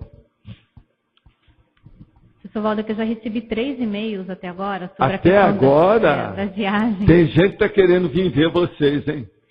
Eu só queria, então, esclarecer Olha só, que as pessoas estão pedindo. Vocês estão querendo vir ver o Antônio ou se é outras pessoas por aí que eu não vou nomear? Deve ser alguma coisa nesse sentido. Então, que as pessoas estão pedindo informações, eu acho que não ficou claro da primeira vez o seguinte, para que esse voucher, né, esse bônus possa ser usufruído, os benefícios dele, há de se ter 2 pessoas de uma mesma cidade que vão sair na mesma data, vão vir para cá, vão ficar a mesma quantidade de dias aqui e vão voltar para as suas cidades, né? Porque as 2 pessoas têm que viajar juntas. Pode ser 2 companheiros ou pode ser uma dupla. Pode ser uma dupla, pode ser 2 amigos. Pode ser a mãe e o filho. Isso. Tá certo? Então, acho que isso não ficou claro da primeira vez que a gente explicou. Então, para que seja o benefício seja usufruído, é importante que as pessoas saiam, 2 pessoas saiam da mesma cidade juntas, fiquem aqui, né, ao mesmo tempo, hospedados ao mesmo tempo e retornem juntas, porque é um pacote que vale para 2 pessoas. Só isso que eu queria Até amanhã você vai ter 80 e-mails. Não, acho que na verdade, são 4 pacotes, então, se são 4 pacotes, até 8 pessoas podem vir, tá? Um pacote dá para 2 pessoas, tá certo? Ok? Obrigada. Qualquer coisa, entre em contato com ela, ela explicita mais o assunto, entra em mais detalhes, até esclarear. Ela, na condição de representante da TAM, mas está tudo certo. Valdo, sobre um item do Homo sapiens reurbanizatus. Tem um item onde você fala do resgate extrafísico e você fala que ele é feito através da técnica do heteroencapsulamento. Você poderia explicar a diferença do autoencapsulamento e do heteroencapsulamento? Heteroencapsulamento é feito por outra pessoa, que não é a própria pessoa. Auto é a própria pessoa que fez. Hétero quer dizer de fora para dentro. Sim, mas centrípeto. Mas como funciona essa técnica na prática do heteroencapsulamento? Você joga energia na pessoa. Se você domina bem, você tem que dominar a psicosfera dela. Dominar totalmente. Agora, a intenção tem que ser boa. Porque se você fizer isso negativamente, tudo quanto é assediador que tem nada vem em cima de você. Para tirar, entende? Que é desaforo para eles. Eles vão querer limpar isso aí. Mostra que a intenção tem que ser boa. Quase sempre é do jeito que você faz, por exemplo, para colocar um salva-vida na pessoa, um salvaguarda. Alguma coisa, uma atadura, você vai ajudá-la. O encapsulamento é isso que a gente faz. E a técnica do autoencapsulamento, como é que ela é feita? A técnica? Do autoencapsulamento. A pessoa querer, ela se encapsula, ela pensa do jeito que a gente faz o estado vibracional. Agora, não é fácil nada disso, não. A pessoa tem que dominar bem o estado vibracional, processo do, entende? O crânio chakral, tudo isso. Mas, em testes, então, ela é através do EV. A pessoa faz EV e... EV é a base de tudo. Tudo que a gente mexe com energia. Começa por aí. Tá certo? Obrigada. Mas, então, o que mais quer que vocês tenham aí sobre a situação da evitação? Uma das coisas mais sérias que tem aqui nesse verbete É o número 08 da caracterologia que eu falo, reconciliação. A recuperação inteligente das companhias evolutivas. Isso aí eu considero importantíssimo, é um dos pontos mais altos que tem aqui, para que a pessoa possa cumprir a PROEX dela corretamente. Você quer falar? Na página 27, Sim. Interaciologia. A interação, sentimento, emoção. Sim. Sentimento é aquilo que nós chamamos, que é uma emoção elevada, mais avançada, mais evoluída. Emoção é apenas o instinto da pessoa se manifestando através das atitudes dela. Agora, o sentimento não. Ele exige ponderação, reflexão, profundidade de análise. Às vezes, para você ter um sentimento elevado, você precisa fazer até a hermenêutica ou a exegética de alguma coisa para você entender aquilo. Então, você tem que interpretar melhor as reações das pessoas, a vida humana, os objetos, os fatos, os fenômenos, os contingenciamentos da Carla, essas coisas todas. Tem que entender isso aí. Não dá certo. Mas é que eu não entendi bem, assim, aqui como interação.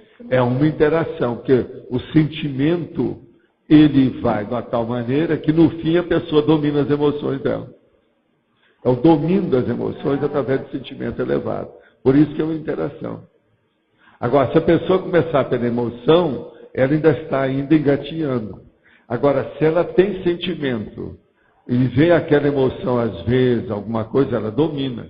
Então, por exemplo, uma pessoa que tem sentimentos elevados, ela tem euforia cosmoética.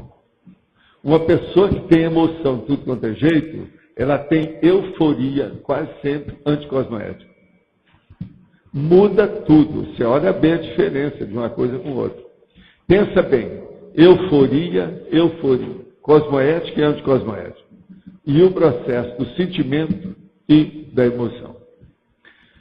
Pergunta, qual a diferença entre ricochete e ressaca energética? Ricochete é quando a pessoa recebe um revertério.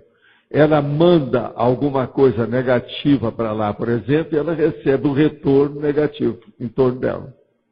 Agora, existe ricochete, mas a gente não usa quase sempre isso, não. A gente fala que existe retornos que são positivos. Isso é outra coisa. Agora, ricochete, geralmente, nós queremos falar da parte negativa. Agora, ressaca energética é quando a pessoa ela recebeu alguma carga de energia, não desassimilou aquilo que está patológico e ela fica com ressaca, sentindo o prolongamento daquela insatisfação ou aquele desconforto depois que já passou o tempo. Então, é uma ressaca energética real. Outra pergunta. Numa assistência consciente, como lidar com a revolta das consciências que estão com a consciência assistida? A gente lida amando. Amor que eu estou falando é aquele amor avançado. É a fraternidade, pensando bem. Tendo vontade de que aconteça o melhor para todas as pessoas dentro da fraternidade. Enfim, muita compreensão. É assim que a gente faz. Não fique pensando mal de assediador, seja de quem for, seu ou dos outros, à vista ou distante. Pense que eles são doentes iguais aos outros. Por exemplo, você chega em casa e na porta da sua casa está um cachorro lá ganindo porque machucou a pata. Você não vai xingar o cachorro. Você vai procurar tratar do cachorro. Pense bem. Eu sei que a metáfora é um pouco pesada, mas pense bem que você tem uma consciência que machucou alguma coisa na consciência dela. É o cachorrinho que precisa de assistência. Então pensa bem. Eu já vi uma série de pessoas que tratam muito bem os animais domésticos. O vizinho faz a cara e começa a xingar a pessoa. Jamais a pessoa xinga o animal doméstico. Essa pessoa, entende? Quer dizer, é um senhor problema isso aí. A pessoa tem que ser boa para todos. Então tem gente que hoje vive melhor com os bichos do que com o bicho homem. Porque o bicho homem pensa por si. O bicho, às vezes, é submisso. Ele recebe uma canga. Ele é genuflexo na situação. Então a gente tem que estudar isso também, como é que a pessoa age. Como eu, alguém que está iniciando os trabalhos com energia, posso medir o meu desenvolvimento energético com assertividade? Olha, o melhor que tem a fazer é participar dos nossos cursos de tudo quanto é jeito que a Conscienciologia hoje promove, sobre dinâmicas parapsíquicas e energéticas. Isso dá mais força para você entender mais depressa o que se passa. Que o ideal é participar mesmo. Os cursos são feitos justamente para isso, para esclarecer isso aí. Poderia explicar melhor a convivialidade fraterna? Convivialidade fraterna é quando você só pensa bem de todo mundo. Não precisa de ser aquela pessoa que quer beijar popô de criança no cosmos, não. Mas ela, por exemplo, ela não pensa mal de ninguém. Se ela vê o mal dos outros, é para examinar, para ela aprender a evitar aquele mal. Nós queremos combater alguma coisa que está errada, nós temos que aprender mais aquele erro do que a pessoa que comete aquele erro. Então, a gente pode pensar sobre o mal, ponderar, estudar, investigar, pesquisar, mas nós não vamos pensar mal nem irradiar a energia, exteriorizar a energia negativa devido àquele mal. De modo que abençoe todo mundo. Agora, dentro da sua pesquisa, você pode usar até irreverência. Chegar num ponto de ser até irreverente para mostrar a realidade, fazer uma metáfora, às vezes, de impacto-terapia, para fazer a pessoa acordar por si mesma. Agora, isso tudo é possível. Depende do modo da pessoa. Agora, você pode perguntar para mim, como é que eu sei que eu estarei certo nisso aí? Você vai estar sempre certo quando você não tem mais ressaca de energia de nada. Tudo que você está fazendo, você não tem ressaca, não há um revertério negativo, então está tudo bem. A retilinearidade da pensanidade com cosmoética é uma técnica de desassedialidade? Não há dúvida. Então, quando eu percebo minha assedialidade, isso já é uma lucidez quanto à minha pensanidade? É lógico. Já é uma retilinearidade da minha vontade, mudar a minha pensanidade? Isso está correto? Perfeito. É por aí. Você entrou nos eixos. Vamos fazer força daí para mais. O caminho é esse mesmo. Faz favor, William. Professor, na página 28, na caracterologia, uma questão técnica do verbete. O professor tem lá, sob a ótica da holomaturologia, por exemplo, na ordem alfabética, 10 manifestações conscienciais embasadoras das reações evolutivas. E lista as 10 reações positivas. Não seria bom explicitar aqui 10 manifestações conscienciais positivas ou maduras? Não, eu acho que não precisa. Não presta atenção, eu vou ler para vocês. Sim. Sob a ótica da holomaturologia, eis, por exemplo, na ordem alfabética, 10 manifestações conscienciais embasadoras das reações evolutivas. Uhum. Se é evolutiva, não precisa falar que é positivo, que é isso? O evolutivas ali que qualifica, então. É lógico, é óbvio. Eu faço isso em muitos vezes. Senão eu tenho que falar positiva, cosmoética, tranquilizadora, pacificadora, antibelicista. Não. Às vezes eu faço enumeração, mas nessa aí eu não preciso. Você não acha? Certo. Não, eu fiquei na dúvida, mas ficou claro. E tem uma outra questão, professor. A gente vai estudar no PAI, a gente vai estudar o Einstein. E tem um momento da vida do Einstein lá que foi bastante... Assim, a gente não conseguiu se posicionar muito. Não, que foi tem quando... muita coisa errada na vida dele. Vocês olharam isso. Tem muita coisa. Ele tratava mal a mulher, tratava mal o filho, doente, uma opção de coisa. Assim, emocionalmente ele era piradão. Ele era pirado. Uma opção de coisa. Emocionalmente ele era bem outra complicado, coisa, eu não entendia nada de energia. Não. Tudo, eu lia todas as biografias que tinha, até quando aquela data que eu li tudo. Inglês, até coisa de alemão. Está entendendo? Ele era piradinho em certas coisas. Agora, e o problema que ele se envolveu lá com a situação da bomba mesmo, professor? A bomba, ele bancou o bobo, ele foi ingênuo. Ele fez uma carta para fazer o projeto Manhattan para fazer a bomba.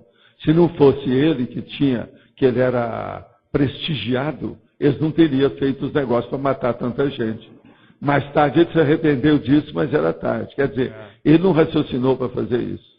Agora o Einstein, ele tinha uma opção de trafares bravos. O primeiro, ele não dominava o processo de energia. Segundo, ele tinha dificuldade de convívio com as outras pessoas. Não é só com a família dele mesmo, com os outros. Você sabe que ele foi convidado para ser presidente de Israel. Ele falou assim, eu não posso, eu tenho que ser sincero com vocês. Eu não tenho capacidade de dirigir um processo, de ser líder disso aí. Por quê? Ele tinha dificuldade de contato com os outros.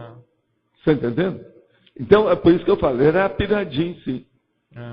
Tinha umas coisas de pirado mesmo, bem alteradinho em matéria de emoção. Bem complicado mesmo. Agora, ele fez uma carta depois dizendo o seguinte, que se ele não tivesse enviado informações, vamos dizer, para a construção da bomba, ele já sabia que os alemães iriam construir. Conversa fiada, isso aí é tapiação. Isso aí é a turma que andou falando lá dos negócios, isso aí tudo é frase que consola. Os americanos lá. Mas a bomba matou muita gente em 2 lugares. Ó. Até hoje o negócio é tão sério que isso foi em 1945. Fazem mais de 60 anos. Cadê outra bomba que soltaram? Ninguém soltou mais. Então mostra que aquilo estava errado. Se aquilo fosse bom, eles teriam soltado bomba todo dia. Depois disso já fizeram várias bombas por aí, inclusive aquela Crash. Já fizeram quantas delas para matar os outros? Então aquilo, todo mundo se restringiu, tirou o corpo fora. Agora, teve gente que ficou doido, né? Teve gente que suicidou por causa do projeto Manhattan. Tem uma opção de coisa nesse sentido. Agora, o Einstein, ele procurou melhorar a condição dele, coitado, para ver se dava um jeito.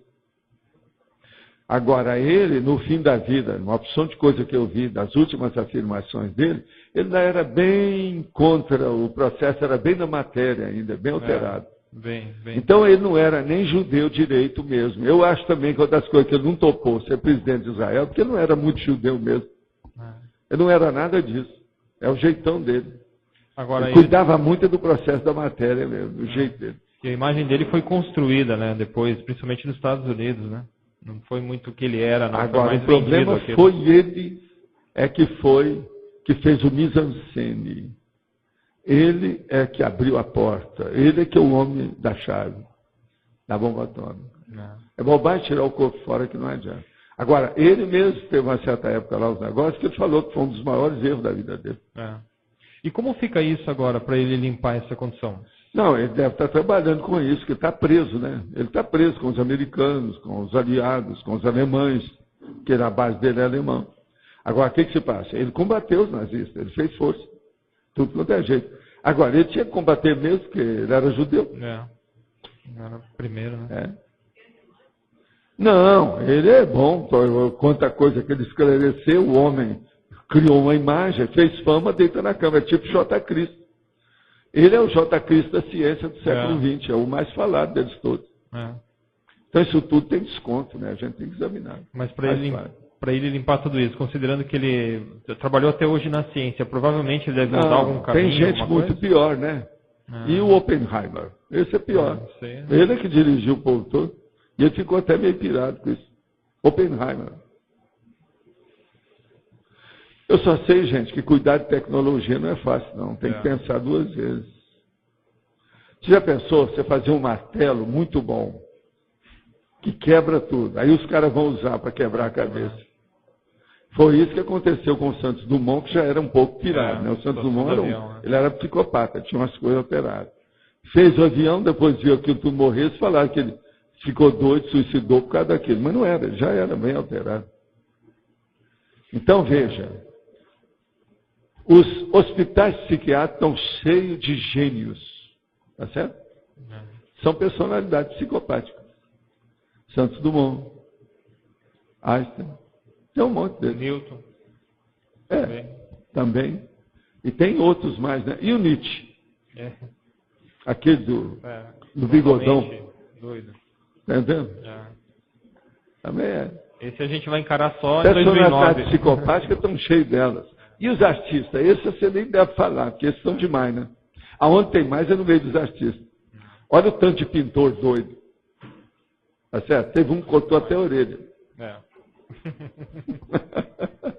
Mas olha, é gente boa. Fez força. Tá bom. Obrigado. Vamos trabalhar. Na página 27, na antagonismologia, sim. Eu queria entender esse antagonismo aqui. O antagonismo, amizade ociosa, antipatia explícita. Por que você uniu esses dois conceitos no antagonismo? A amizade ociosa E antipatia explícita. a pessoa começa Sim. a ter aquela amizade. Agora, ela é ociosa. Sim. Mas a pessoa às vezes se mantém pela situação. Agora, chega num certo ponto que às vezes a pessoa fica contra. Em vez de manter a amizade, pelo menos, às vezes para ajudar um parente, ficar ali do lado, alguma coisa nesse sentido, ela começa a ficar totalmente contra a outra pessoa. Aí piora para todo mundo. Não só para ela, como para outra pessoa, como para o adventício, aquele que está próximo. Está próximo. Está mais ou menos isso? Sim. É por aí. Agora, é o antagonismo. Mas é antagonismo... Agora, o que eu quero é mostrar a sutileza. É isso que eu queria entender, eu não peguei essa sutileza. A sutileza do processo da amizade ociosa. Que eu vi falando que as amizades ociosas, a gente tem que pensar muito para não ficar com elas, dar um jeito, arranjar alguma que seja útil. Mas também evitar que que ela isso é chegue bom para nessa a outra pessoa aqui, e para né? outra. Mas, por exemplo, existe certa circunstância Que é que dos obrigatória. males é o menor. Você não pode fugir dessa. Ainda é melhor uma amizade ociosa do que uma Por antipatia exemplo, explícita, por exemplo. vamos supor, Isso que eu a tô tentando pessoa, a pessoa é o pai de um filho. Tá. O filho trabalha para o patrão tal. Esse patrão tal, junto com o pai do filho, não se dão bem há muito tempo. Mas o filho está trabalhando com o adversário dele. Agora, o filho então pede para o pai comparecer a uma festa da empresa, que todo mundo vai aparecer. Ele tem que ir. Sim. É uma amizade ociosa, ele vai fazer o social danado da vida, vai tomar até água com açúcar antes de ir para a festa. Entendi. Agora, vamos supor que amanhã ele encontra com ele num bar e os dois homens começam a brigar. Pronto, rompeu. Aí fica o filho entre o pai e o patrão. Como é que fica? Aí o filho chega e fala assim, não, o patrão me dá muita força, tem muita confiança em mim, até eu receber aumento, eu gosto muito dele. E chega e fala para o pai, olha só, aí aquela amizade ociosa, que devia ter sido mantida, piorou tudo, porque dos males é o menor, porque agora o pai já vai começar a brigar com o filho, devido ao adversário dele. Vai começar a queimar. Estou dando um exemplo. Sim, sim. Os filmes estão cheios desses casos. Tá certo? Sim, sim. Vida é dura. Pode falar, está na hora. Bom, pessoal, boa tarde a todos. A gente está aqui para divulgar o programa Amigos da Enciclopédia e também lembrando que aos teletertulianos que essa atividade, a tertúlia, é parte da elaboração da Enciclopédia da Conscienciologia. Nós discutimos os debates, os verbetes aqui, e esses verbetes podem ser inclusive propostos pelos tertulianos, os temas de pesquisa, e essa atividade, como vocês sabem, todos nós, que é bastante democrática. E essa estrutura toda da enciclopédia, ela hoje está sendo, digamos assim, está recebendo um suporte, praticamente todo o suporte vindo do Amigos da Enciclopédia. Então, você que é amigo da enciclopédia, você está ajudando a participar, está participando e ajudando na estrutura da enciclopédia da Conscienciologia. A gente queria divulgar o programa para vocês, são R$60 por mês, tá? Durante um ano. Você pode fazer isso com cheque, com cartão, pode entrar em contato com a gente pode dar maiores detalhes. E convidar aqueles que vão agora vencer o programa, agora em novembro e dezembro, para procurar a gente, para fazer uma nova proposta e tentar renovar o programa de vocês. A Ieda quer complementar. Bom, gente, conforme o Eduardo já falou, são R$60 mensais. Quem não tiver os R$60 para contribuir mensalmente, pode nos procurar e dar o nome e dizer o valor que pode estar contribuindo, que a gente está reunindo algumas pessoas para fechar uma cota. Então, a gente já tem 2 pessoas que podem estar contribuindo com algum valor, mas ainda não fecha R$60 mensais.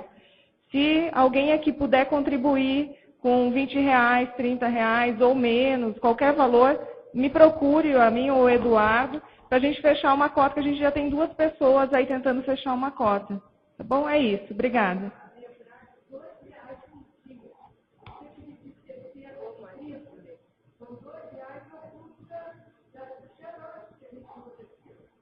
Isso, que a Solange está comentando que R$60 dividido por 30, né, que são 30 dias que a gente tem tertúlia, dão R$2 E tira por dia. xerox todo dia. Né? Pode estar contribuindo, então, também. Um outro detalhe é que no domingo a gente vai fazer uma promoção para vocês dos brindes do tertuliário no nosso cafezinho aqui no final da tertúlia, tá bom? Obrigado. Agora, gente, eu queria lembrar nesse verbete aí para a Rosa o seguinte. Nós temos 4 sessões do detalhismo que você pode acrescentar alguma coisa junto com a turma. Principiologia só faltam 2. A antagonismologia só falta 1. Na filiologia só faltam 3. E na holotecologia só faltam 3, tudo para dar máximos. Se aí pode aumentar mais 4 máximos, você vai passar para 13, vai bater um recorde, se você quiser. Você está vendo que esse verbete tem muita coisa nele para a gente pesquisar. Inclusive tem aquilo que eles mostraram, evitação da antipatia, evitação da aversão, do ciúme, da inveja, do repúdio, da irritação, da inimizade. Isso aí só já faz a pessoa pensar para valer, né? Que é o jeito. Agora, o caso todo, aqui também tem na sindologia a sindectopia afetiva, né? Que é também um processo aí que deve ser evitado.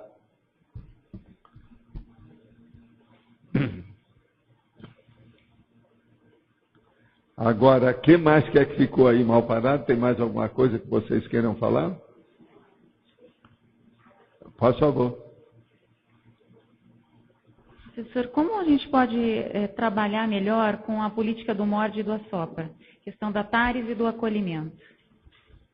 Você está falando trabalhar melhor o quê? Com a política do morde e do assopra. Quer dizer, a gente tanto fazer a TARES... Olha, também... a primeira coisa é a seguinte, quando você está fazendo o acolhimento, você não pode pensar nisso. É a pessoa que vai orientar a técnica, o processamento, o procedimento, o comportamento seu.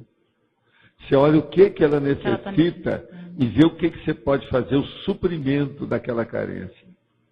A maioria das pessoas que nós acolhemos, ela tem uma carência. Se a gente puder suprir essa carência, ajudar nesse sentido, já é meio caminho andado.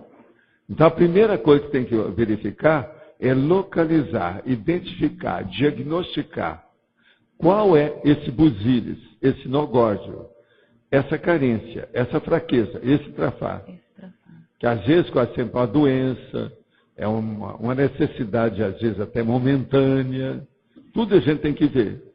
O mais fácil nessas coisas todas, quase sempre, são os problemas econômico-financeiros. Se a gente pudesse resolver os problemas de todo mundo através de dinheiro, seria o máximo, mas não é. O dinheiro é o mais comum e mais bobinho, mas que não resolve muito. Porque eu noto, professor, assim, principalmente em relação aos alunos, né, nas aulas, a falta da maturidade afetiva faz com que eles não consigam trabalhar com a divergência e com a discordância de ideias, né?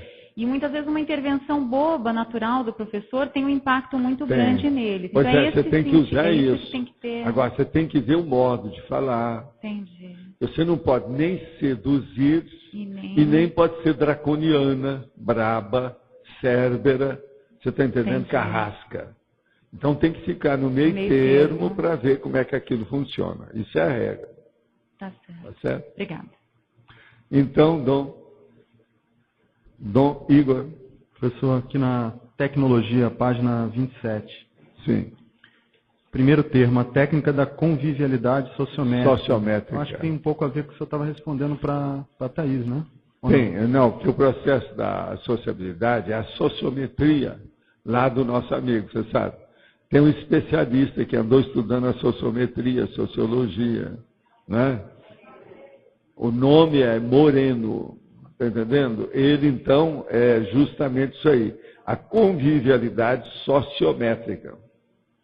É aquela que você convive com a pessoa de acordo com o nível dela na sociometria, na escala da sociedade. Então, por exemplo, você vai falar com um operário, que você vê que ele está todo cheio de graxa, etc. tal, você fala de um jeito. Você vai falar com a senhora muito bem produzida que acabou de chegar. É de outro modo. Você vai falar com aquele senhor que está muito bem de gravata, tudo arrumado e querendo alguma informação. É outro modo. Então, isso tudo é o modo de abordagem, de tratamento, de convívio que você tem de acordo com o nível sociométrico da pessoa. Eu falo com o cachorro de um jeito, com a criança de outro, com o adolescente de outro, com o profissional de outro. Isso é a vida. Quando eu posso, quando eu sei, quando eu tenho competência. Entendeu? Uhum. Agora, eu procuro falar até na linguagem da pessoa. Se, por exemplo, se for do exterior também, eu procuro falar dentro daquele idioma, usar as expressões daquele idioma para a pessoa entender melhor. Agora, se a pessoa é um artista, está nesse meio, você tem que entrar em gíria, falar as coisas do momento, isso é o jeito. Então, o problema do diálogo, da entende? Você fazer a confutação e a refutação e ter o colóquio, que é o coloquialismo, é muito importante. Tá, agora a gente pode expandir isso daí então para uma convivialidade conscienciométrica também. Que É por aí que a coisa caminha para tudo. Então, modo de falar, etc. Agora, por exemplo, as coisas são mais diversificadas no processo didático da aula. Observa bem, eu numa aula só de 2 horas, eu sou várias pessoas.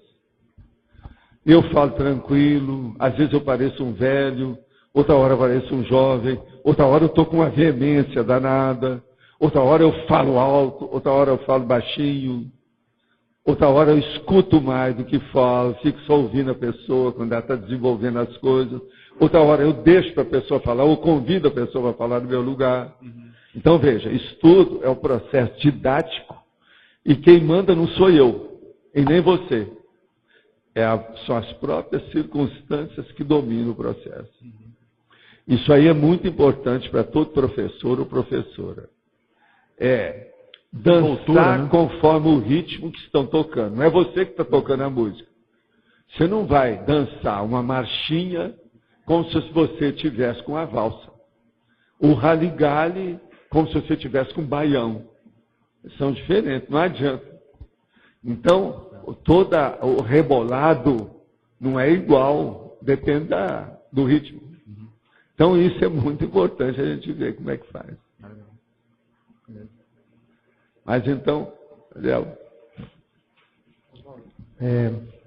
Queria só uma dúvida, assim. A sutilidade é um pré-requisito para o anonimato? No caso do serenão, eu penso que seja. Do serenão. Para nós, não.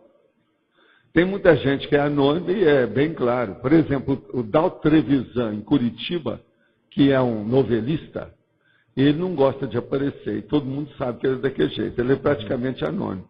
Às vezes os caras vêem ele na rua. Eu mesmo já o vi na rua em Curitiba. Mas ele não atende os outros, ele não gosta de dar entrevista, nem nada. Já existia uma série de artistas, estrela de Hollywood, também do mesmo jeito. Tem um que ficou até célebre, não é isso? Com esse negócio que ele não gostava de conversar com ninguém. Então ficou anônimo, não quer aparecer. Agora, quase sempre, pessoas iguais a essas têm problema psicológico. Por exemplo, esse Trevisan, se você for ver as noveletas dele, você vê que o cara é pirado. Tem alguma coisa psicossomática alterada. Você já viu as noveletas dele? É incrível o negócio do cara. Então você vê, não, esse negócio dele não ter atendimento ao público, isso é fichinha perante o que ele escreve. Então deve ter alguma piração. Quase sempre esse povo é assim.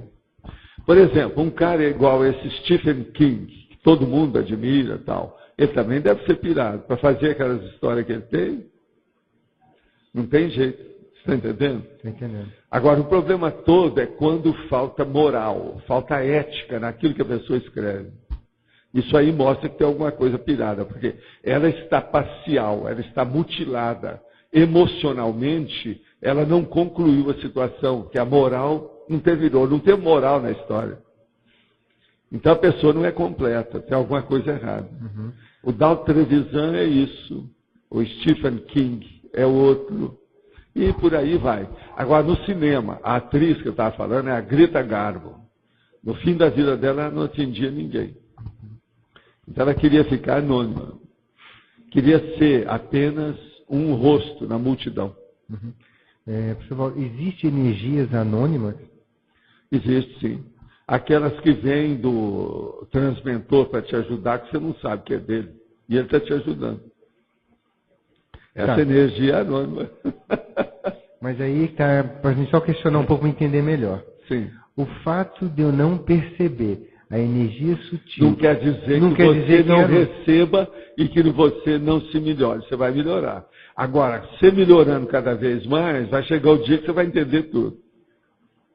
Mas assim, se a energia está lá evidente, e eu que não consigo... A incompetência não, é minha. ela funciona sobre você. Como você se sente bem, você deixa acontecer. Mas você não está percebendo nada, você não sabe como, de onde veio. Você não sabe, ouvir o galo cantar, não sabe de onde. Agora, com o tempo, aquilo tudo você vai crescendo, você desenvolve, você evolui, progride, e você localiza, identifica e fica sabendo, tudo fica às claras. Com o tempo. Mas então, a senhora hoje está atrasada 10 minutos. Tá Desculpa. Não, nesse caso... Está vendo? Está até desculpando o atraso dela. Nesse 2h15 caso, professor, agora. que você estava falando com o Eliel, a energia é anônima para o receptor, mas não para o doador. Não, é anônima para ele, porque para ele considera como sendo anônimo, porque ele não sabe de onde veio. Está entendendo? Agora veja, o que acontece mais, aqui, é bom até falar isso com o Eliel, o que acontece mais é energia anônima ajudando os outros. Você já pensou quanta energia positiva você já não deve ter mandado para os Estados Unidos por causa dessa crise, em favor deles? É anônimo. Eles não estão sabendo que foi você que mandou. Mas a ideia da TENEPS é totalmente anônima. A maioria. Mas o que mais? Professor, vendo aqui a antonimologia, eu senti falta de inserir, assim como o item 2 tem manter a inimizade, manter a amizade. Ou algum item que se coloque a amizade. Põe aí para nós aí a reclamação, a reivindicação dela procede. A gente falando na linguagem dela, já que eu gosto de falar na linguagem, né? O seu requisito vai ser assistido. Chama o Meirinho para fazer o edital. Tá certo? Manter a amizade. Ou algo do gênero que fosse amizade sadia. Você viu que eu usei a palavra meirinho. Os americanos gostam muito de meirinho. Eu gosto mais de vogal. Antonimologia. Tá certo? Professor, a sexta linha da fatologia, o ato de jamais fechar as portas. Sim. Isso eu quero entender isso. Fechar as portas eu não estou falando, não é para a defesa da casa não, que a gente tem que fechar as portas. Sim. Eu estou falando fechar a porta na cara dos outros. Não, é para assistência. A gente tem que atender os outros. Não pode estar com a porta sempre fechada. Você está entendendo? Eu queria ver a relação desse item com a parafatologia, os deveres decorrentes da autovivência da TENEPS. Pois é isso aí. É isso aí. Um explicita o outro. Perfeito. Poderia falar mais desses deveres decorrentes da autovivência da TENEPS? Isso é que nós estávamos falando aí antes, por exemplo. É você pensar bem dos outros, na hora que termina o dia. É você pensar bem para todo mundo, da mega fraternidade, que aconteça o melhor para todos. São os deveres. Outra coisa, você não brigar mais com ninguém, não subir pelas paredes, não dar tapa nos outros, não julgar objeto contra a pessoa. Nem um peteleco no gato. Não, nada disso. Não pode pôr a lata amarrada no rabo do gato. Não. Entende? Nada disso. Isso aí está errado. Não pode matar mais esquilo afogado. Não. Está entendendo? Não tanto. Nada disso. Tá certo. Tá certo? Por favor. Oi. Queria relacionar duas coisas. Sim. Tá? Uma, o tema da tertúlia de 2 ou 3 dias atrás, que você falou de atrator, certo? E o segundo tema que eu queria relacionar, o que você falou a respeito das nossas 5 prioridades básicas nos próximos 5 anos. Sim. Você, no segundo ponto, falou a respeito do projeto Holoteca, da nova Holoteca. Eu gostaria que você falasse a respeito de qual é a tua visão a respeito da nova Holoteca como polo atrator dentro de Foz do Iguaçu e dentro do esquema turístico. Não, isso aí vai ajudar, mas nós só podemos entrar nisso se não prejudicar os trabalhos que nós temos em andamento. A gente tem que atender, por exemplo, todas as pessoas que nós já temos compromisso, que são os condôminos, por exemplo, da Vila Consciência e tudo mais. Agora, a gente desvestir um santo para vestir o outro santo da cidade é bobagem, porque nós estamos, de qualquer maneira, ajudando a cidade. Seja lá no centro, ou seja aqui, nós estamos ajudando do mesmo jeito. Agora, outra coisa, retirar daqui para lá vai prejudicar também o trabalho de todo mundo que está me ajudando a fazer a enciclopédia. Não é só eu, mas todo mundo. Porque muitos dos informes, comunicações, coisas que nós precisamos das informações aqui, vai ser muito mais difícil, porque você tem 8 minutos de diferença que você tem que ir para a cidade. Você está entendendo? Isso vai me prejudicar nesses próximos anos se eu fizer uma coisa dessa. Agora, o que eu acho é que nós podemos fazer o seguinte: se o governo municipal quiser dar algum terreno, se é para doação, nós aceitamos, que a gente pode trocar, vender, para ampliar o processo nosso aqui dentro desse bairro que nós estamos chamando de Cognópolis. E esse bairro, nós queremos pedir até, vamos pedir depois para o prefeito, para a gente fazer um pórtico da entrada do bairro, de propósito, que a gente tem que estudar onde vai ser, como é que é.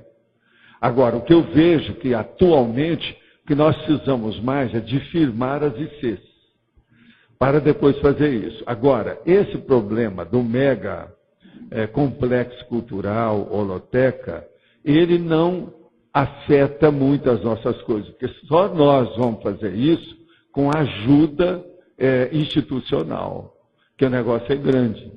Nós já sabemos tudo que quer que deve fazer, de que modo que é. E já temos terreno para isso. Se a gente não arranjar nenhum, já pode fazer nos terrenos que nós temos. Entende? Mas agora, isso não perturba nada do processo econômico financeiro das outras coisas. Isso é o que eu queria te perguntar. Pois é, não tem nada que ver, porque isso aí é aside, é lateral, é supra-institucional, você está entendendo? Porque entra outras coisas no meio. Agora, é lógico, se nós conseguirmos realizar isso, executar, construir, etc., vai ser muito bom para a comunidade inteira, não é só para nós, mas para a cidade inteira, toda essa região. Porque nós podemos fazer todas essas dezenas de exposições que ela já tem pronta, deixar isso praticamente arrumado o tempo todo. E outra coisa, chamar atenção para essas coleções, que as bibliotecas do Brasil não têm ideia. E nós já temos 265 tecas. Isso aí é uma coisa muito séria. A isso que me referia como novo polo de atração. Agora, eu acho que o ideal seria a gente colocar tudo aqui próximo nosso.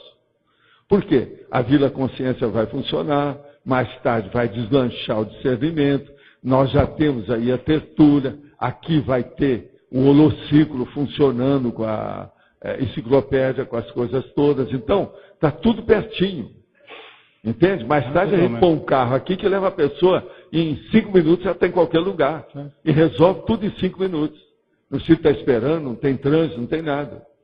Agora, se nós fizermos distante, já fica ruim. É aquele negócio dos campi, que igualzinho na Uberaba, por exemplo, que quando eu trabalhava na universidade, era só no centro da cidade. Hoje tem um campus, que é perto do aeroporto. A pessoa demora muitos minutos para ir lá. É outro bairro afastado, muito longe. Então, isso começa a descentralizar as condições, piora o problema do ensino. Para nós, se nós concentrarmos, centralizarmos tudo aqui, em matéria de universidade, em matéria de educação, de pedagogia, de ensino, é muito melhor aqui. Agora, eu estou ponderando a coisa, e vou falar depois com o nosso amigo lá, sobre esse aspecto. Agora, o que eu acho mais sério é o nosso compromisso que nós temos com os condôminos. Nós não podemos tirar isso daqui, que é muito importante ficar esse mega centro cultural aqui, que vai ajudar a Vila Consciência, que vai ter parte comercial e outras coisas mais. E nós já temos, não é só com a Vila Consciência. E todos esses condomínios que estão trabalhando aqui junto da gente. a OIC, inclusive, e as coisas todas.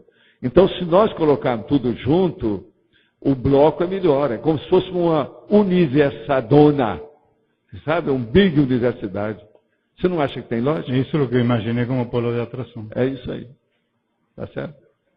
Mas então, quanto você já recebeu? Agora é uma boa notícia, alguns outros voluntários também disponibilizaram seus vouchers, então o Ildenilson, o Atélio Conter e a Paula Padilha.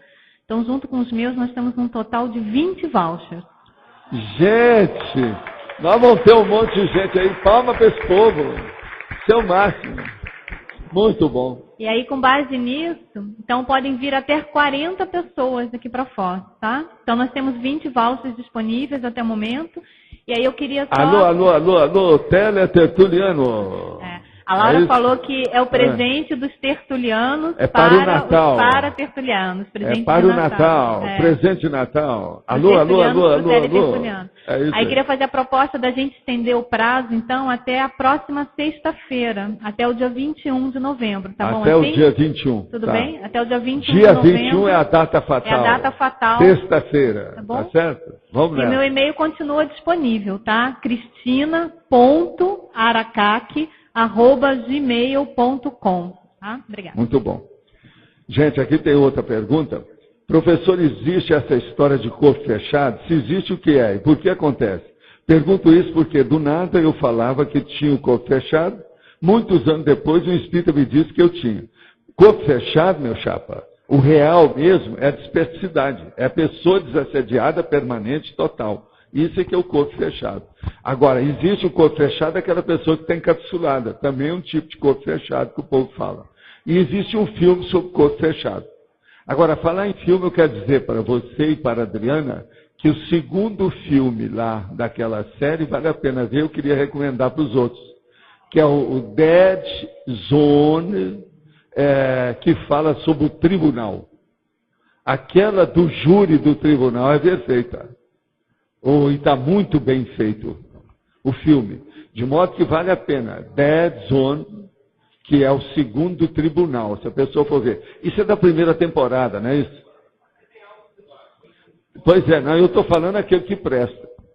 Agora, ó, existe um filme aí que é fora de série em matéria de ser um romance e ao mesmo tempo um drama.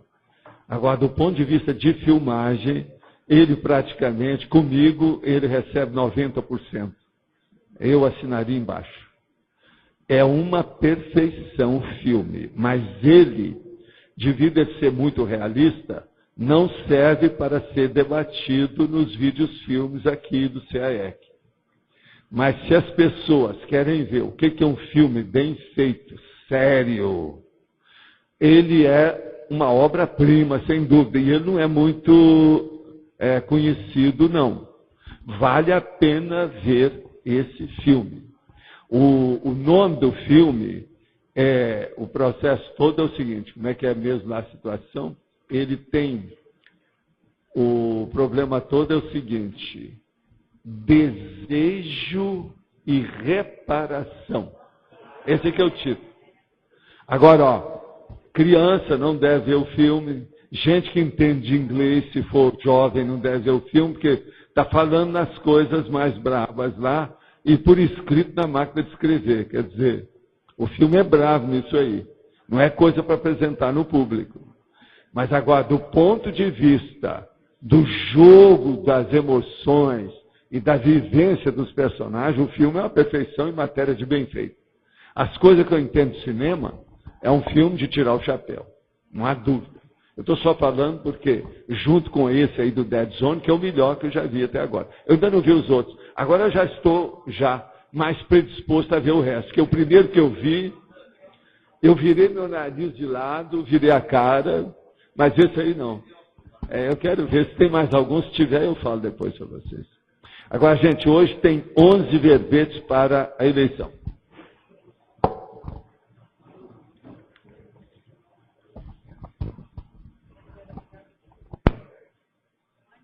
Antes da votação, vamos para as pontuações de hoje da tertúlia. Foram 22 votos online, 19 perguntas respondidas via internet, 63 assinaturas no livro de presença. Em seguida, nós teremos o recado do Marcelo Pasculin, da Sinvex. Todos com papel? São 11 verbetes. Inconcretude, linguagem erudita, megapeso, melex, agenda vazia, coabitante, coativação atributiva, coleta seletiva, consciência retardatária, consim problema, hibernante.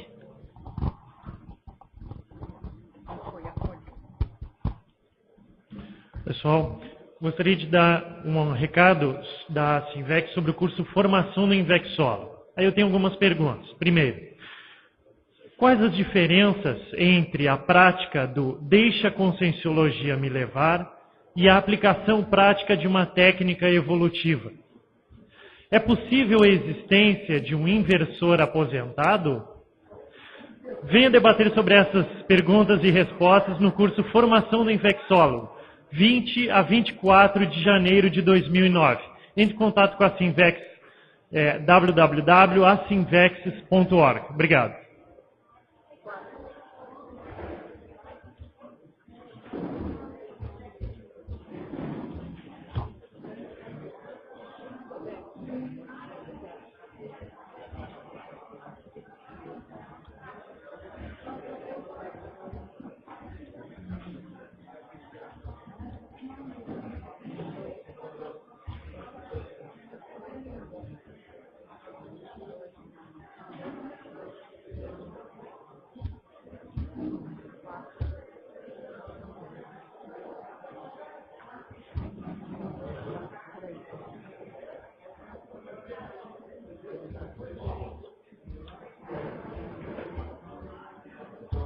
Tem muito, né?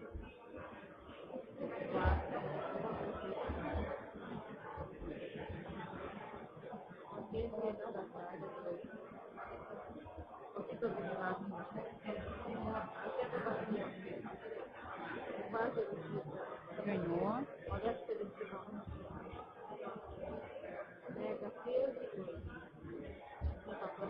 Não, ganhou linguagem de Pode falar aqui, cara. Venceu linguagem erudita com 12 votos.